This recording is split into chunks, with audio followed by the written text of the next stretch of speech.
Welcome to Inference and Incense, where insight meets intuition when a rational bows to the ritual, and the data always have something to say. We, two data scientists, exploring one big questions each week, taking turns surprising each other with a mystery guest and a live reading. Each week, our questions is equal parts over-analysis and random curiosity. This one starts something like this.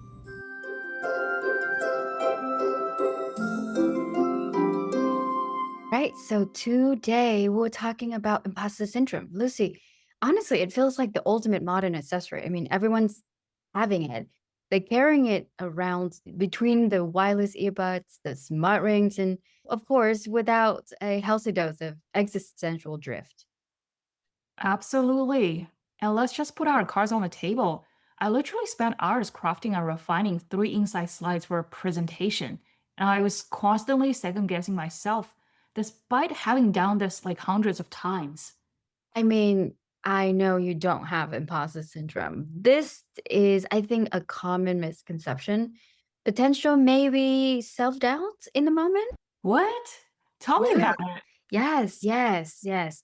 So, what is imposter syndrome, Jen? How do we actually define it? This actually is not really old. It's actually only since 1978. And the two psychologists, the Clance and Ines, they call it intellectual phoniness. I mean, pretty much you feel smart, but you also feel fake at the same time. And originally, it was only pegged to high achieving women. Well, no surprise. But I think imposter syndrome now is kind of everywhere across all genders. So, do you know what's the difference between imposter syndrome versus self doubt? Yes. So think about it in the two dimensions. So the first dimension is how you perceive yourself, aka your confidence level, right? And the second dimension is measure competence level. And if you think about two dimensions, so in this very first phase where you have low competence and you perceived yourself is high and hence therefore overconfidence, definitely an aspect of you overestimating your own ability because you just don't know enough in order to see the gaps in your own knowledge versus your own assessments. It's kind of like you and I was watching a few AI tutorial trainings on YouTube and we think, oh, we got it. There's nothing else to be learned about. We are expert now. But I was talking more, I think, in the next group, which are the people who moderately competent, but they perceive so much to be learned and they feel they are so far away from the full amount of knowledge. And they feel like it's just never enough. Like, however, can I get enough of the knowledge? And there's a little bit of a dip in your confidence, your own self-reflected confidence when you feel there's too much to learn. And I think this is self-doubt. And that's what I know you because I've been working with you for a while and you're so competent. You're really good at your job. But of course, when you perceive there's so much knowledge in this very, very difficult industry that you and I are in, there's just so much to do and so much to go about with it. Data science for this specific industry. And that's where you're feeling like you don't have enough. And that's where self-doubt peaks in that moment. But I think that's very different because that is contextual and situational. Comparing to imposter syndrome is regardless of situations and contexts and topics. There's always that nagging feeling that I am just faking it and I don't know it. That's very interesting. Now I wonder if like people can actually understand it because I was reading a survey result back in 2018 and the survey found 57% of high-tech workers from like say Apple, Google, Meta, they feel like imposters. And we're talking about like really smart people, like high achieving people, Yeah. and they're thinking they fake it. I mean, yeah, I think it's so common and it's everywhere now across gender, worker types, categories, industry. recently where I came across an article where I saw that Michelle Obama admits to having it. I was shocked. I was just thinking, God, I mean, our first lady, well spoken, well accomplished, and she felt like a fraud. Then what the hell are we doing? What level are we at life here compared to Michelle Obama? Totally. And then maybe it's just part of human, like maybe just all of us. Nowadays, so many people talk about it, post about it, and more of a norm to accept it. I think there is much more of a support community when people are new entering to the industry and to the career and feeling like they faking it. I think there is much more support now. For sure, for sure. So you were talking about how we define or how we explore the imposter syndrome is a two by two matrix between competency and the confidence. I think there's so much to unpack. Can you Okay. share a bit All more? right. You sound too excited. I know whenever there's like a chart in two dimensions, I love it. Okay, so let's get into it. Yeah, walk me through. I guess let's start with like low competency and high confidence. That's common, right? That's what you're talking about like first kind of people. I mean, the people who don't know enough but think they know everything. Like peak stupid mountains. But no, especially nowadays with Chat GPT, that's gotta be so much more than a year or two ago, right? They did a few chat sessions and they feel like they know everything.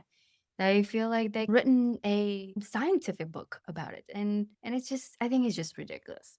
Oh, I was there when I first start exploring ChatGPT because like several chats, I'm like, I know it, master it. I think a lot of us probably experience that, You're especially definitely on the peak that. mountain stupid.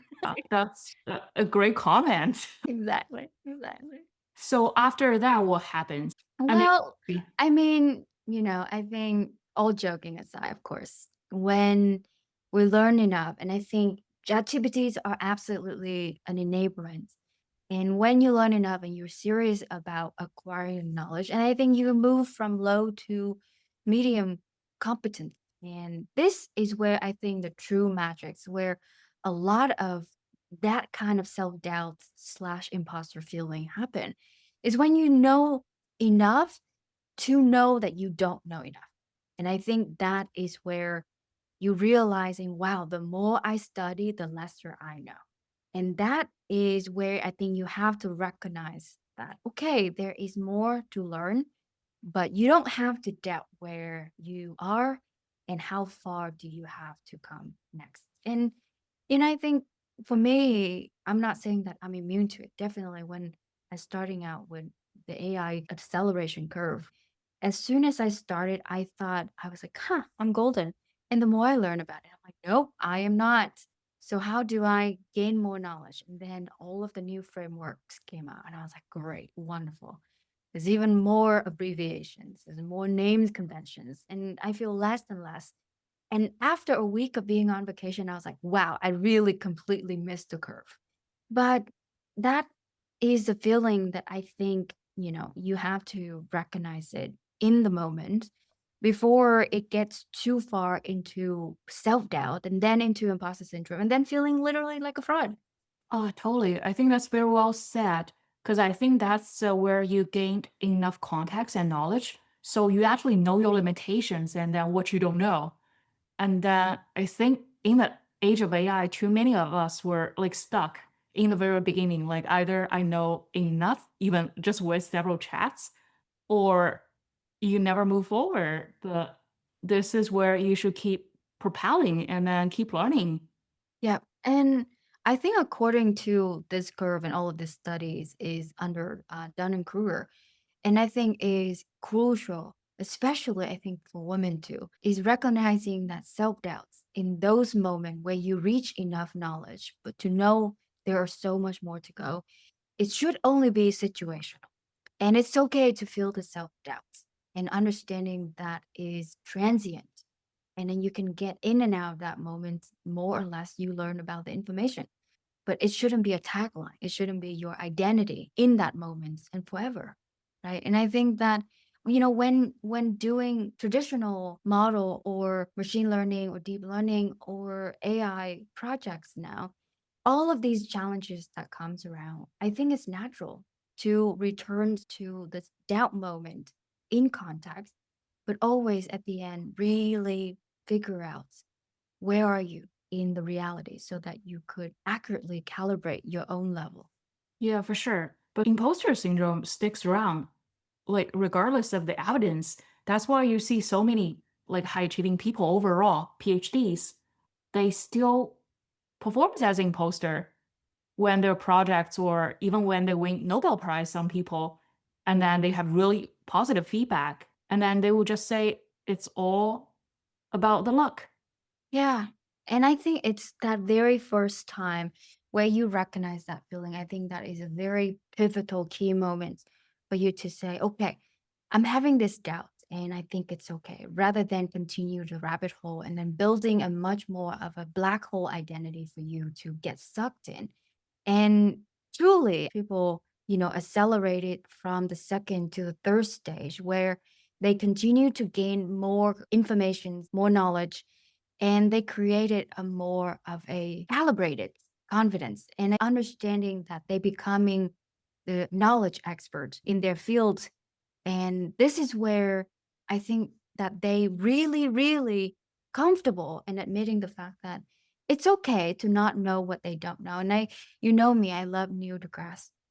And just hearing him speaking of astronomy and of physics and admitting the fact of certain things that he doesn't know, like about religions, is amazing. And I think it's okay to not know everything and being comfortable with that fact. Yeah, he's legit though. Yeah. Well, then here's what we need to talk about expert fallacy. Because if you're like seeing around, there's so many classes or LinkedIn, like do these 10 things with AI, it'll boost your career. It's everywhere. Just overnight, it feels everyone's expert about AI. It's literally, if it's not AI, then MCP. And look at this one chart, and you know everything about MCP now. You got it. It's ridiculous. And sometimes I used to feel like, okay, this is a waste of time, but it's so common now that it's really hard to ignore the fact. And I think AI is such a big word. It's almost like a new tagline if you really want to get a good job or get promoted. You have to seems like you are good at. I think this group of people that AKA the expert fallacy, I think they kind of get stuck on Mount Stupid and using brief, quick information and then soon believing that they have acquired all informations, they achieved everything, they mastered the field. And then on the surface level, they barely understand the concept around it. Totally. I just don't like how misleading it is. And they're everywhere. Yeah. And when they're just like, how do they even have the qualification? Because traditional fields have very clear markers, right? You need to get a PhD, some sort of certifications, but AI democratizes access to expert level outputs, Yeah. and they don't need to have any credentials. I mean, and I think that is because the accelerated pace that AI has been introduced to the world, it was free, right? It was free, and then it jumped to 10 million user within such a short amount of time. It works insanely effective on your phone, and everyone have access to it. You've seen people they use a few short informations exchange with AI, and they was like, "Yep, I can teach a course on AI now." And when you're watching these course, these tutorial, it's hilarious. It's as if you and I was watching somebody demonstrating the usage of a calculator and pretending that they are the mathematicians behind the calculator. Sorry, saying it's just an illusion. It is absolutely an illusions, and I think they are aware of it. I think they're completely fully aware that they are faking it. Yeah, I think it's more of just the negative side of these AI experts is causing the imposter syndrome for other people. Because when we compare ourselves with those folks, and then you're like, I'm this engineer, like coding for 10 years, but how come a product manager, no code, they can create a product with vibe coding in 10 minutes. Yeah, and at first glance, it looks pretty impressive, right? You're like, "Wow, these are actually legit outputs." But if you really looked more and more into it, um, I think it breaks and it falls apart. And I think that's where we as a society, like, what is worse? Do you think that more imposter syndrome is worse or expert fallacy? Yeah, that's arguable, right? I think a lot of times, like expert fallacy can be more harmful. I agree. I agree. And I think more people pretending to be expert only make more people feel like an imposter, not the other way around, right? More people are good at their job, but feeling like imposter is not creating more expert fakers. But I think more expert fallacy is definitely more harmful than imposter syndrome. For sure. Yeah, let's talk a little bit more about what's causing imposter syndrome. Like, why? So, beyond that competence theory, what else do you think is causing this? You know, having improper level that they comparing themselves to. And I think that's where they feel inadequate. So if you and I take hours to train on a model, if we compare it to the people who written the model, spoken at conference about the model, you and I are gonna feel pretty inadequate, right? Like we're gonna feel like, God, we don't understand a thing. And I think that's where the theory behind the comparison trap comes in, is that people choose inappropriate comparison to where their competence, their work, their career level, their professional, all of that, and that create an illusions that they so far off to what ideal should look like. Ah, that makes a lot of sense. So, are you saying we always choose an inappropriate comparison group? For the group who feels the imposter syndrome, yeah. Ah, do they compare upwards? Yes, exactly, exactly. So that is a one-way directions for this syndrome is they always feel like there is so much better than them out there and they are not good enough.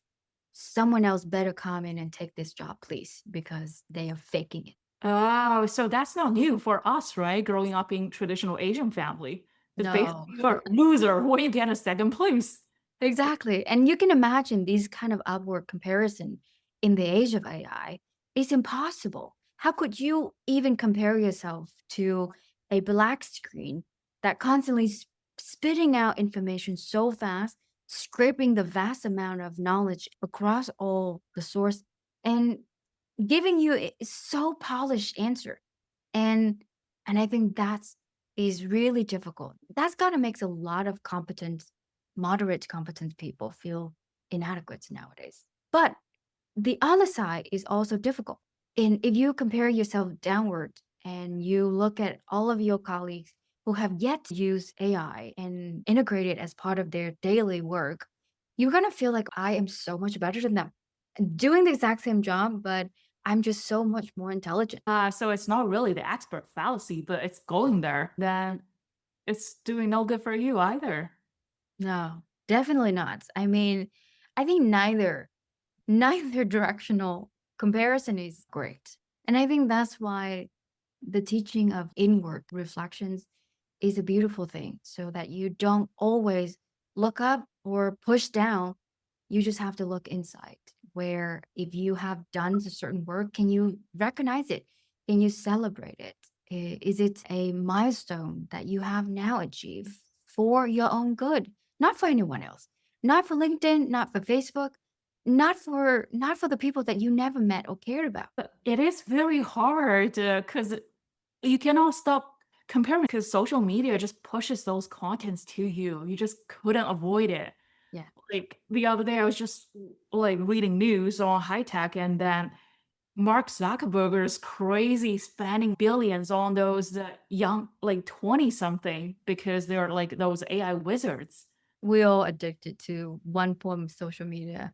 I used to go to LinkedIn because that's my form of learning about my my professional community, new informations, news update about the industry and companies that I care for. And yeah, I think honestly, now career and social media have gotten so intermingled. It's so hard for you to detach from that. Yeah. But in addition to social media, I feel it's also about the expectations. Yeah.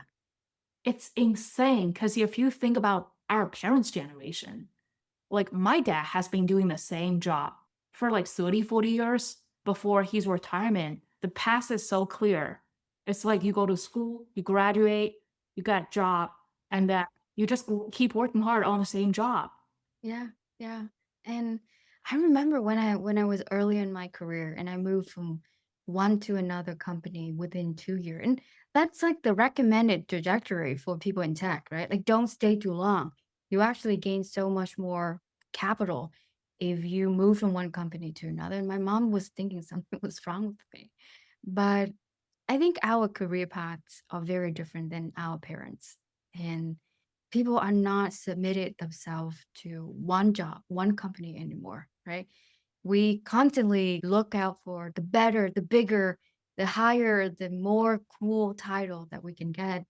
And if you don't do that and you're stuck at one company at the same job, you definitely feel like you're failing it. Yeah, I think this AI is making it worse because even like 5 years ago, like we were thinking about getting into computer science because the engineer, software engineer is the it, right? We think it'll last forever. But look at it now, like with AI, like all the high tech folks are losing jobs.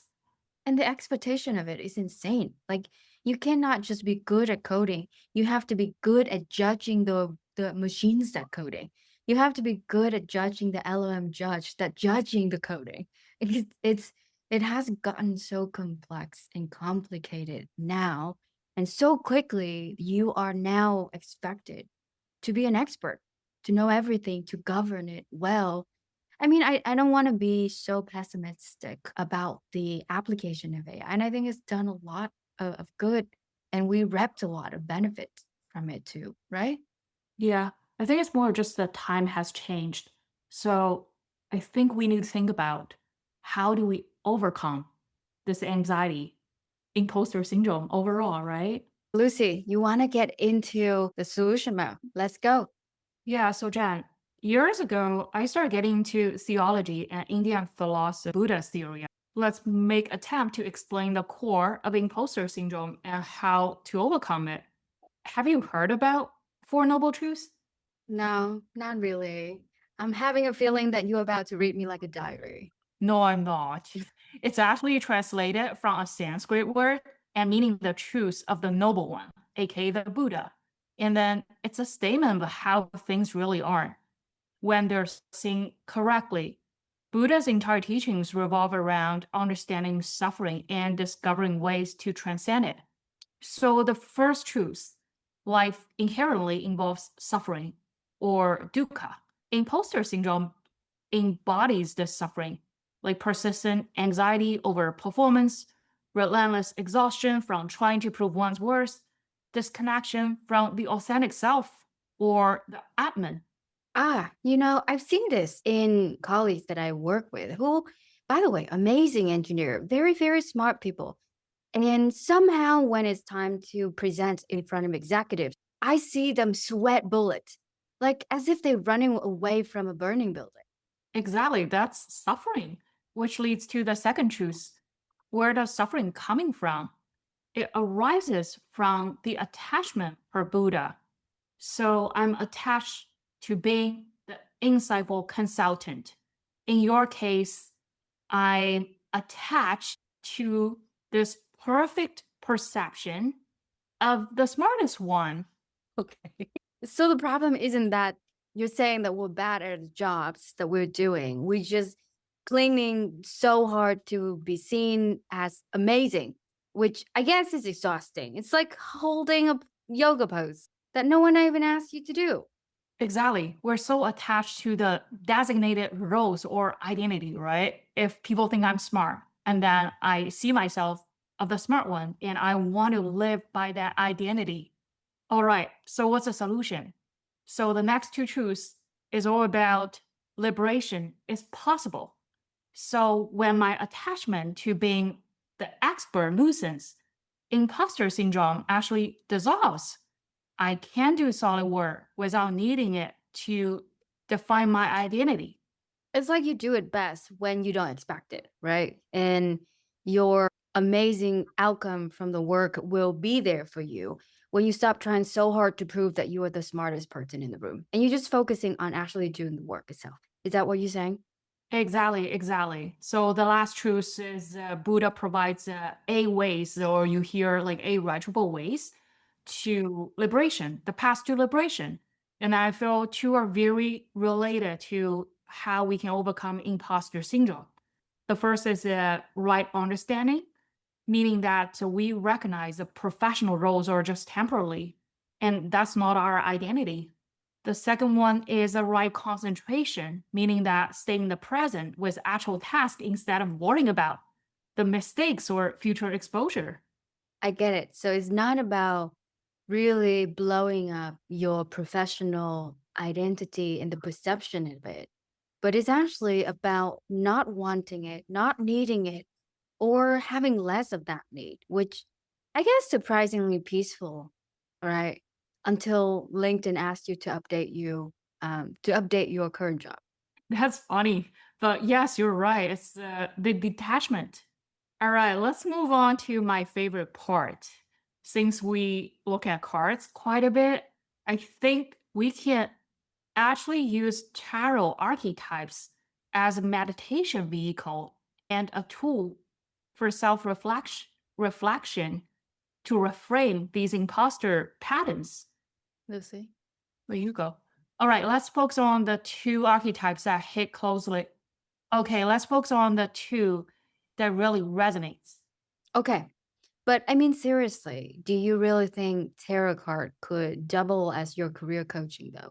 Or Lucy, I feel like this is your excuse to buy another deck of cards. A little bit both. And I'll start with myself because I feel I'm the perfectionist. So every project needs flawless execution. Every client interaction needs to be transformational. Like I would spend half an hour just to refining my two sentence. It's honestly very exhausting. And I realized I was burning myself out chasing the impossible standard. Can see that, but which of the archetypes in the tarot deck that gets the honor of being your spirit boss then?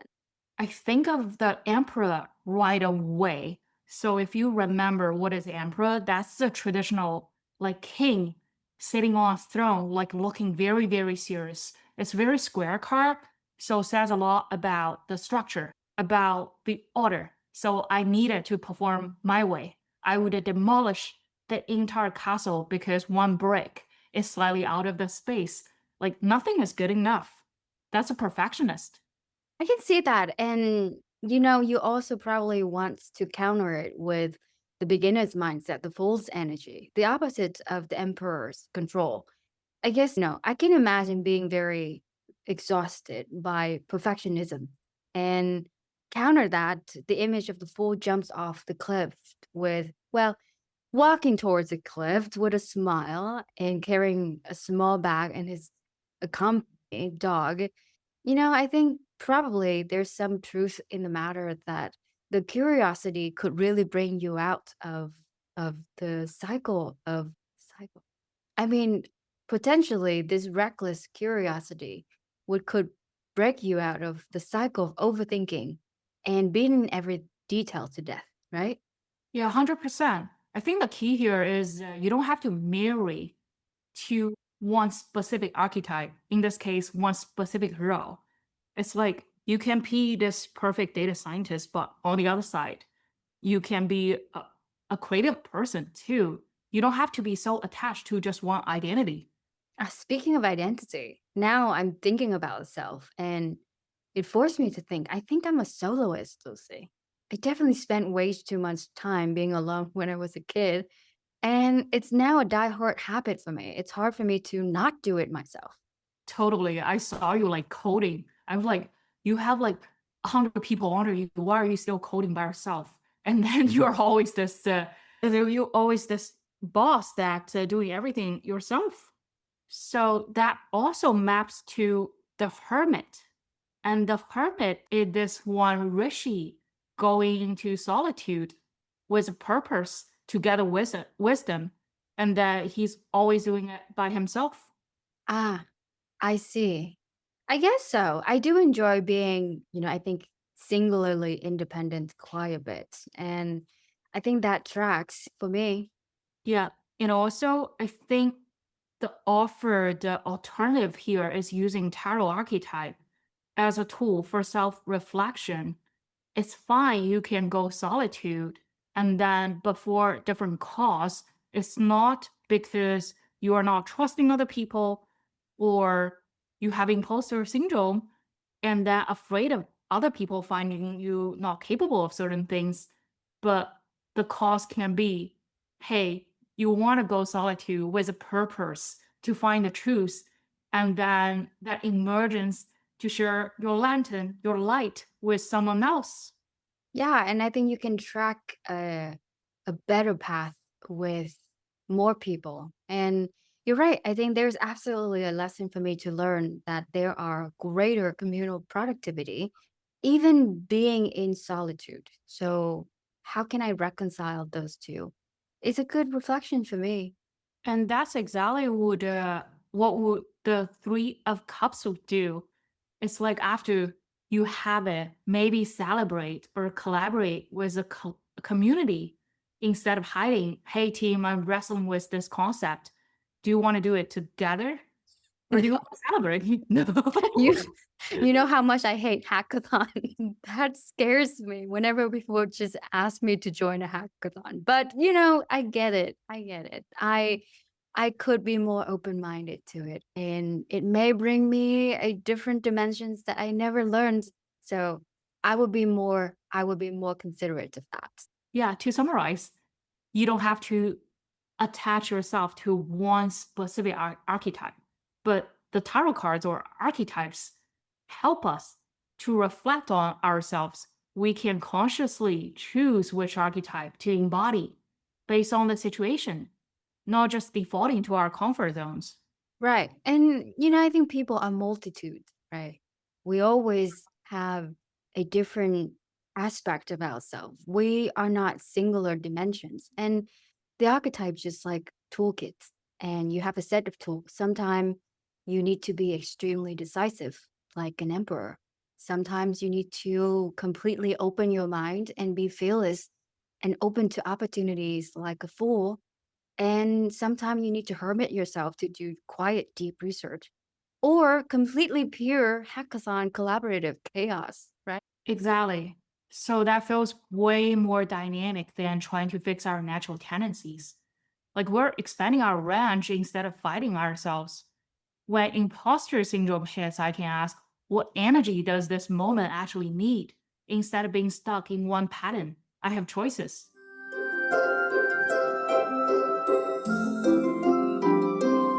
All right, time for our guest. Let's breathe and pull a few cards to get a quick read on our guest. Mystic mirror time. What did you get? Just shuffling. Go first, please. All right, what I got is the Eight of Cups. So I'm seeing a man walking away from something. So I'm guessing our guest today is in a transition and then going on a journey, a different journey, like kind of like abandoning his current life or career and starting something new.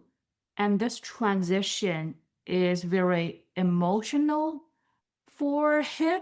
He's leaving the familiar and to seek a deeper purpose or greater fulfillment. I got around and around. And I mean, I think not too dissimilar to how you just describing it, but I do think that he's going through a cycle of change, potentially breaking or entering the same cycle. But definitely, I think there is a lot of repetitions from where he's at. And I'm very curious.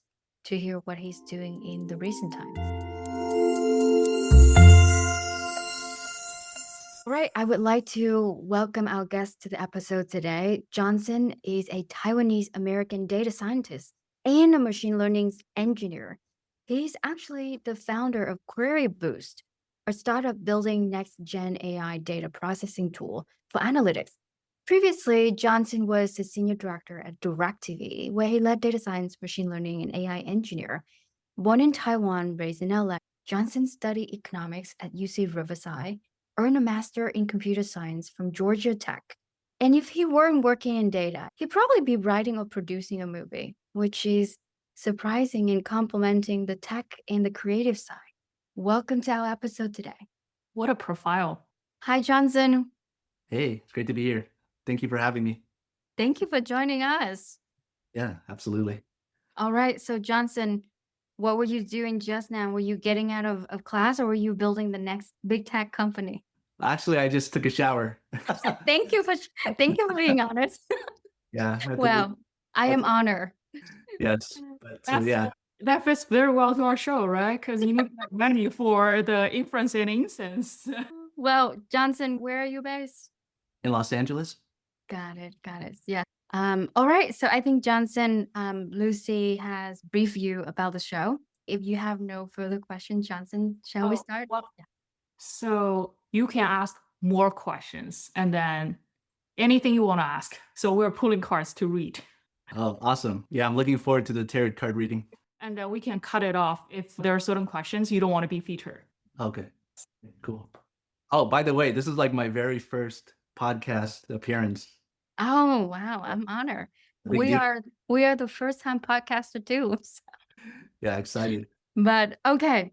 All right. So, Johnson, we were just talking in this episode about imposter syndrome in the age of AI. I'm very impressed with you being so well attuned in both tech and creativity. Have you ever had the feeling that you are great at something, but you're not really great at something at the same time? Yeah, I think it's funny. I think I feel like that a lot. I'm always looking to learn new things. So whenever I jump into a new domain, I always feel like a beginner again, which is great. And yeah, I think it's funny because it's ironic. It feels like the more I know, the more I realize that there's a lot that I don't know in this world. Lucy and I, we were just talking about when preparing for the show, we looked into, and it's called the Dunning-Kruger effect, Mhm. where it is a two by two dimensions between competency and perceived competency. Mhm. So you can imagine being in data, you can kind of see that low people will perceive themselves really high, or people who actually very decent perceive themselves very low. And that fits into the experience that you just described, which is very common. And it's more of a humbling situation, to be honest, than not knowing and feeling like you knowing everything at the time. Yeah. At the same time, there are days where I feel like ignorance is bliss. Yeah, yeah, yeah. I mean, you don't know what you don't know. And I think that's a category that in the third stage where you know enough to know that there's so much more to know, and Yep. you're okay with that. Yeah, that's true. Yeah, and I've also accepted that the way I'm wired is I always need to be growing. I always need to be doing something new, exciting. So even if I master one subject, I'm most likely going to be moving on to something else, which, yeah, is good and bad, as you can imagine. So we always do a quick guest pre-read. We will share with you. My pre-read before you joined Johnson was that you're in cycles of cycles. Mhm. Where do you think you are in that? Are you breaking the cycle or are you continue to expanding the cycle? Oh, that's a good question. Yeah, I definitely don't want to be a hamster on the same wheel. I like to think of being in a wheel that's ever changing. So it could be a different wheel, or over time, the wheel can expand and grow to be something bigger. But definitely, I don't think I'm iterating in a static fashion where it's the same wheel. So there's got to be some growth. Now, it's okay if there are ups and downs, and it's okay if I go in circles some days. But I like to think that zooming out in the macro picture, that there is growth in what I'm doing. Yeah. Also, the way I think about that card is more of the circle is two-dimensional. So it can be a circle spiraling up, right? So even though you've been starting new stuff all the time or new domain all the time, but relatively you're kind of like going deeper or going up in this way, like in the same data domain with different new knowledge coming in. Yeah. Oh, that's true. Yeah, now that I think about it, especially in data, there's more than one circle. There's like a circle here that could be, mostly focused on analytics. There could be another circle here that's data engineering, perhaps another circle here that's machine learning engineering. Yeah, I feel like I tend to jump from circle to circle. Well, And you tell us when the next circle is ready for angel investment. Yeah. yes, absolutely. Actually, I like to think of myself as creating a new circle. Good, good, good, good. All right, Johnson. So in this episode, we usually do cards for any questions that you may have for us. You don't have to reveal so much information around the context or name if you're uncomfortable with it. We will ask you to visualize either the questions or the object or the person when you ask, and we will share our interpretations and then gather your feedback. How about that? Yeah, that sounds great. All right. First question. What hidden opportunities should I be paying attention to? It is for a career in general, just to clarify. Yeah, for a career in general. That's right. So let's just pull one card, Jen. So what's a hidden opportunity Johnson is missing right now? I guess. Totally fit into imposter syndrome episode, by the way. I love that you're already on the AI curve doing career boosts as a new startup company. And you're like, what else? What else can I do? Yeah. Johnson's actually the one introduced me to the term. It's like years ago. I was overly confident. And Johnson's like, I think I'm missing all the milestones. And the end of the year, he hit all of them. Johnson, you too good. Thank you. Are you ready, Jen? I am ready. You want to go first? Yep. So I think Johnson, in the concept, if, and I'm assuming, I think you may have heard of yin and yang. I pull a card, the very first card of the deck. So it's the yang energy. And I think truly you are at the beginning stage. I don't think you're missing out anything. Everything is a possibility right now for you. It's more about being on the move, executing it. May it be query boost, which I hope that it would be successful greatly. But I think you're at that early stage right now that everything is opening for you. Wow. Yeah, that sounds great. So here I got the card like Six of Pentacles, depicting a man, potentially a rich man, is giving money to two other people. So what it means that like it signifies a period of financial abundance. So it can mean you need more money. Interesting. Okay. It's kind of like suggesting abundance, but I think you can get it if you need that money. The other thing is that mentor and mentee relationship. So I feel there's a card saying about generosity. Is there something, maybe the opportunity is now you have all the knowledge. Can you share this knowledge with somewhere else? Like, Mm, because the card is receiving and giving, right?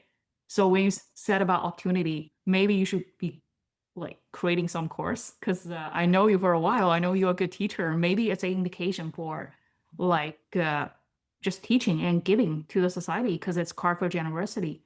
And I think the number 6 is also a new beginning, like past 5. Because if you think about 1 to 10, 6 is right after 5. So you concluded a stage. That's why you are creating a new business, right? I see. Yeah, that makes a lot of sense.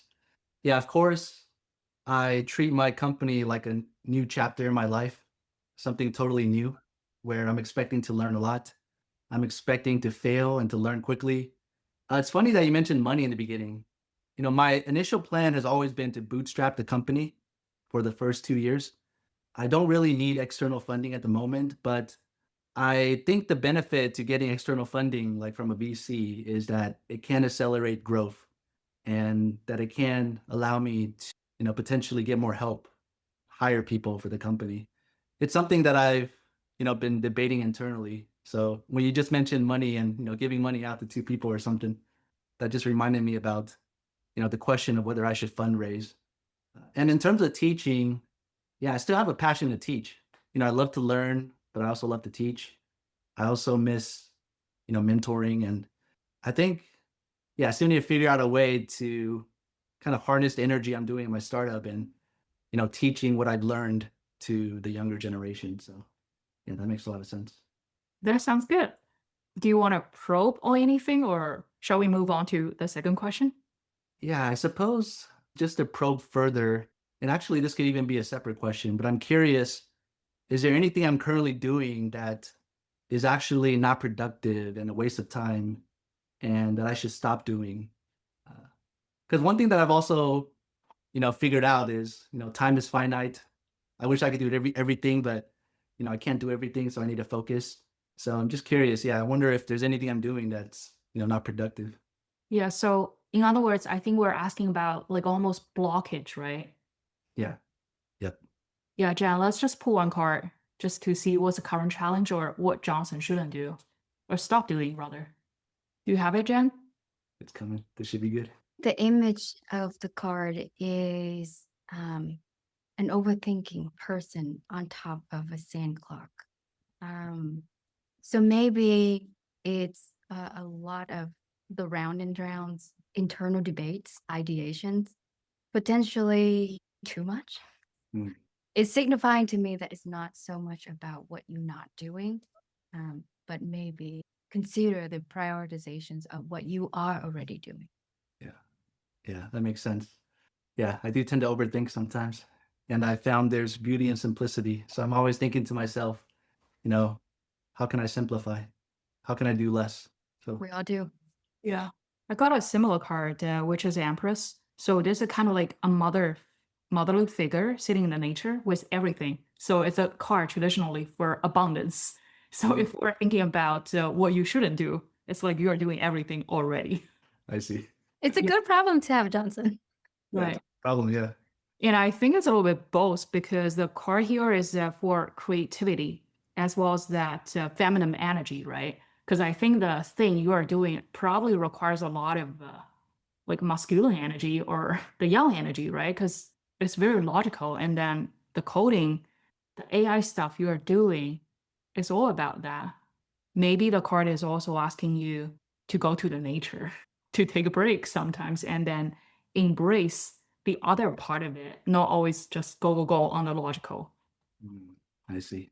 Yeah, that makes a lot of sense.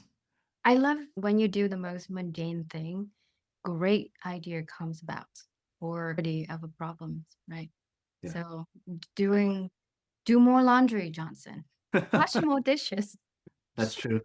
Yeah, it's interesting. I've also found that, when I'm just driving, it's a time to like reflect and think about things. And even something as mundane as driving brings a lot of clarity. I used to do that. I was just telling Lucy when I was younger, I used to drive when gas was much cheaper. Great problems just automatically get solved when you just let it go for a little bit. Yeah, that's true. Yeah, But also in the shower too. we keep coming back to that. Yep. It's funny that because you care so much about career, right? Both questions are about career or the business you are starting. And the both cards I got are very much like showing abundance. So at least I think like you're happy about it. And then the second card, when you say like what should you stop, it's more stagnant card. Like instead of like the energy of the moving. So I think it does suggest maybe you should take a pause sometimes. Yeah, that's true. Yeah, I know burnout is real. I haven't experienced it recently, but several years ago I did experience burnout and it's taught me a good lesson. Yeah, it's interesting. I know my questions are oriented towards career, but one thing that was, I think, insightful for me is I spent most of my career in large companies and I was able to move up the ladder pretty quickly, playing the corporate game, so to speak. And, one reason I decided to leave and start my own company is because I felt like I've climbed the corporate ladder game and now I want to play a different game. And I think that's one way of saying, my career is not just about growing in a corporation, but now it's about, starting to grow my own company from the ground up. And who Yeah. knows? 5 years from now, it could be something else. I mean, your own set of rules. How much fun is that, right? You Yeah. get to hire and fire Yeah. anyone. Hopefully not the latter. I think the thing is, like in the past 10 years, like you are playing other people's game. Now you are playing your own game, Yes. Yes, exactly. which is always more fun, right? Because in the past you were on someone else's agenda. Now you have your own agenda. Yeah. It's just a shift of dynamics. When everything seems so set in stone, it's easier to play.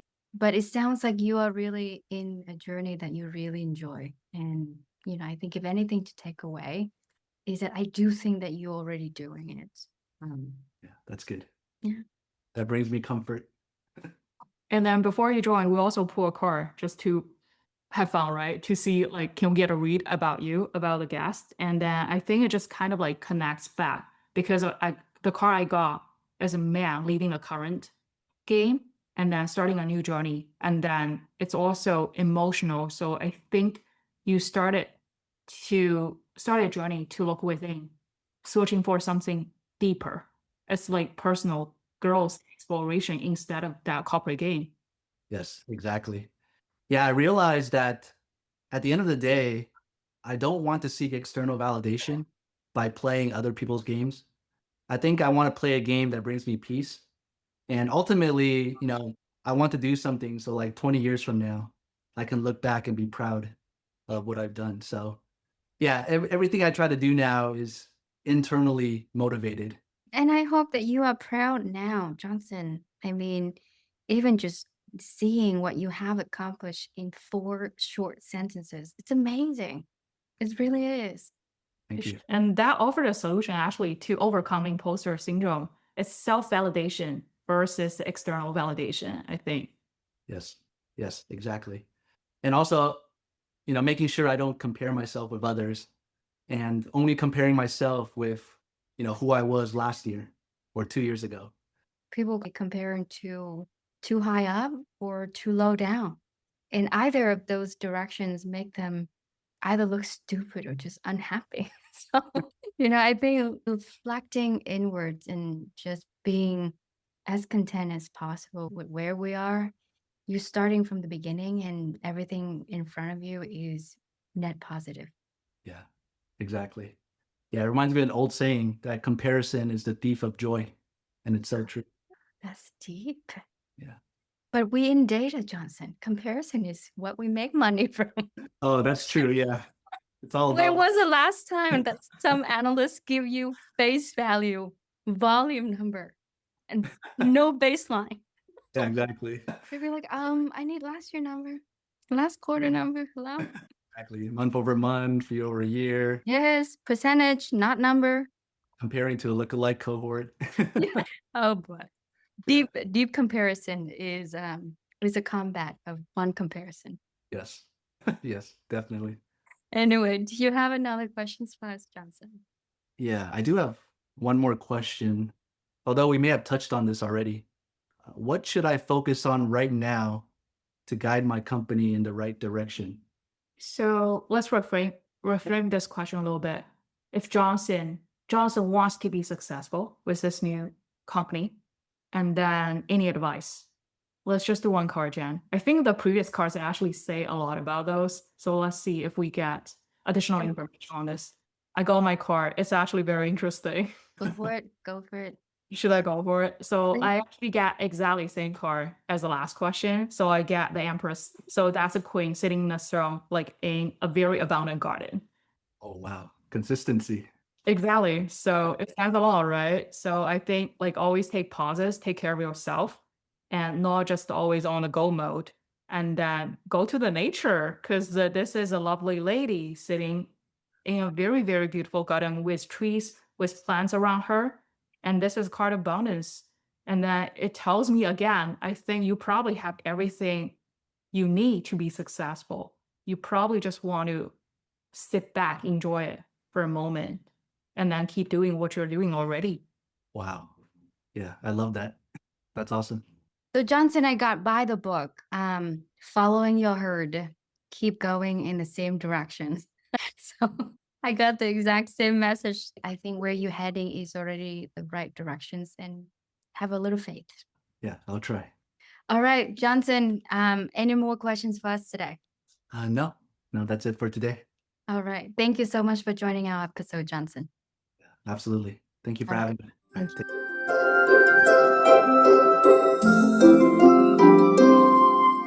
All right, Lucy, how did you think that session with Johnson go? It went very well. I'm happy for him, like where he's going, where he is. And then it's funny that even though he's on a different journey, a personal, more personal journey right now, he still has that imposter syndrome.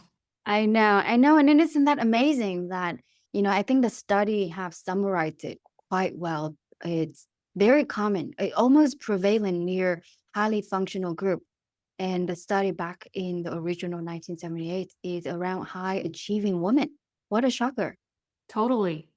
And then despite he has a lot of success and then he's still thinking about it, but he's like very self-aware too. Yeah, yeah. I'm very curious if, I think now that reflecting on the first car before he joined, I think he's still in the round and round of the cycle with a more awareness of the cycles itself. But he's still reconciling of, where is this going? And not seeing all the way to the ends yet. But he is extremely self-aware and disciplined.